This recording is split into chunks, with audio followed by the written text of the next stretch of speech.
Москва, Қазақстан границаға чыгабыз. Күндө рейстер бар. Кирди чыкты, до конца кирип чыгабыз. Регистрация просрочка болсо, жасап алып жолго чыгабыз. Выдворение болгондо алып чыгабыз. Базада жок болсо, жардам беребиз. Кара тизмени текшерип жолго чыгабыз. Күндө рейстер бар. Toyota Alphard. Өзүм до конца кирип чыгам. Пересадкасы жок. Эң негизгиси, үйүңүздүн адресиңизден алып кетебиз. Толук маалымат 7 985 060 88 84. Өлкөдө Курман-айт майрамы 16 июнда белгиленет. Бул тууралуу муфтият билдирди. Маалыматка ылайык 15 июн ишемби күнү арапа болот. Белекетсе Курман-айт Орозайттан 70 күнү өткөн соң белгиленет. Былтыр бул күн 28 июнга туш келген. Аталган майрамда айт намазы окулуп, курмандыкка мал союлуп, муктаждарга жардам берилет. Эске салсак, буга чейин Курман-айтты кыргызстандыктар 17 июнда майрамдай турганы айтылган. Мындай маалымат Министрлер кабинетинин сайтындагы токтом менен бекитилгени кабарланган. Булак Супер Кежи. Орусияда мигранттарга каршы массалык рейдтер башталды. Бул тууралуу чет элдик басылмалар жазды. Маалыматка караганда, милиция кызматкерлери мигранттарды метродон же жашаган жеринен сфера жүзүн таануу программасы аркылуу кармашат. Кармалгандардын көбү Ауганстандан келген мигранттар, ошондой эле Конго, Эфиопия, Өзбекстан жана Украинадан келгендер да бар. Учурда мигранттар Санкт-Петербург, Казань, Воронеж, Ростов-на-Дону шаарларында, Тверь жана Саратов облусунда кармалууда. Тергөө комитети бул аракеттерди Орусиянын аймагында мыйзамсыз жүргөн адамдар тарабынан жасалган кылмыштардын саны көбөйүп жаткандыгы менен түшүндүрдү. Булак Супер Кежи. Сом тизилген тыйындар. Бишкекте С тамгастын формасында өзгөчө имарат курула баштады. Министрлер кабинетинин төрагасы Акылбек Жапаров финансы министрлигине караштуу мамлекеттик салык кызматынын имаратынын курулушуна капсула салуу аземине катышты. Өкмөттүн басма сөз кызматынан билдиргендей, жаңы имаратка мамлекеттик салык кызматынын борбордук аппаратынын, аналитикалык борбордун, ситуация борборунун, дата борборунун жана ишкерлерди тейлөө борборунун кызматкерлери жайгашат. Жаңы 7 кабаттуу имарат уникалдуу архитектурага ээ болот. Ал куш учкан бийиктиктен караганда улуттук валютабыз сомду символдоштурган С тамгастын жана салык сөзүнүн биринчи тамгастын формасында көрүнөт.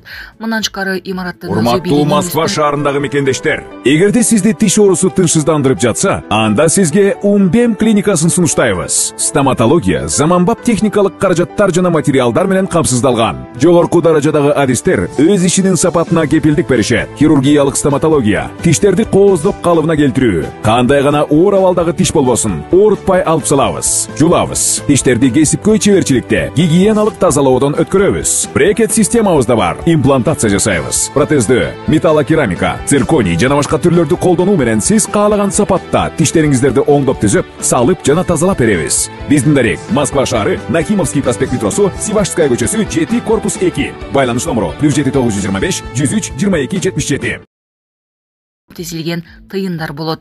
Бул дагы туруктуулукту билдирет, деди өкмөт башчы.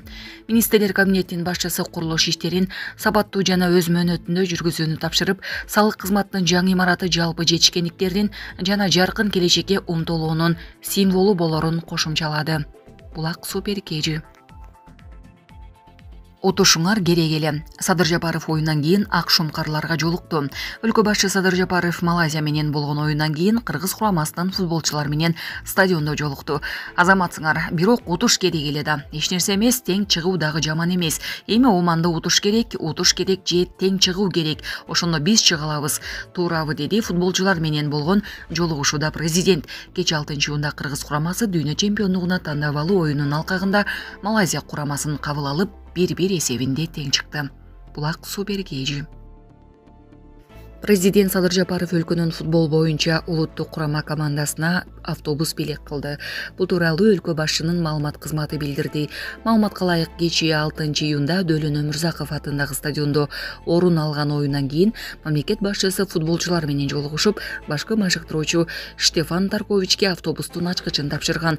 Жапаров өлкө алдыдагы Оман курама командасы менен боло турган оюндан жеңиш күтүп жатканын белгилеп, эл аралык мелдештерде ийгиликтерди каалады деп айтылат. Маалыматта белекетсек 6-июнда Бишкектеги Дөлөн Өмүрзаков атындагы стадиондо дүйнө чемпиондугуна тандап алуу оюндарынын алкагында кыргыз курамасы Малайзияны кабыл алып, оюн 1-1 эсебинде тең чыгуу менен аяктаган.